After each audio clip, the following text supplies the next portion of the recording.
So we have a pH scale and we understand that it shows us whether something is acidic or alkaline, but what does it actually mean? What does the pH scale actually tell us? So it's believed that pH actually stands for the power of hydrogen. Okay, the power of hydrogen. What this scale is a measure of the concentration of hydrogen ions in solution.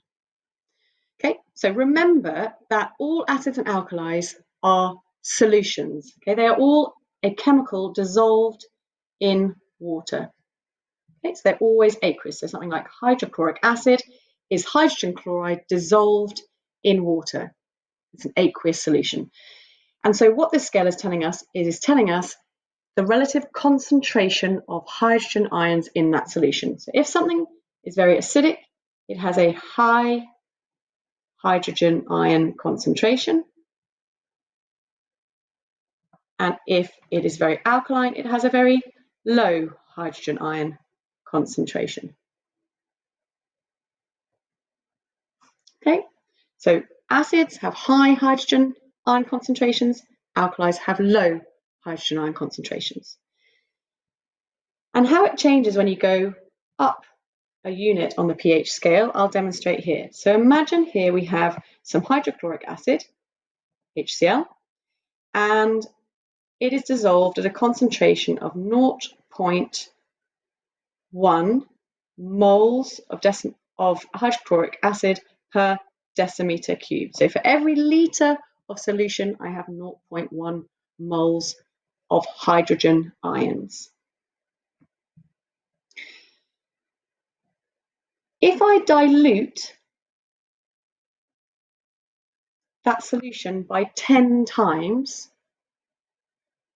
so I have 0.01 moles per decimeter cubed of hydrochloric acid, I will change the pH by 1.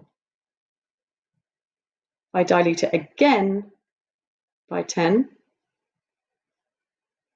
I will end up with 0.001 moles per decimeter cubed in my concentration of hydrogen ions, and I will move another 1 on the pH scale.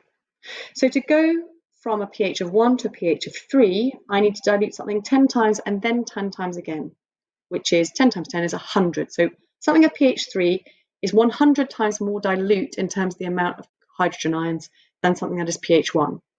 And this continues all the way up, etc., etc., etc. This is called a logarithmic scale, okay, and it means there's actually a very, very, very big difference in concentration between something that is pH 1, something that's pH 14, because each step of the pH scale, it gets diluted 10 times. You can work back the other way, that to go to make something more acidic, you need to make it more concentrated. The hydrogen ion concentration needs to increase by a factor of 10 to become more acidic.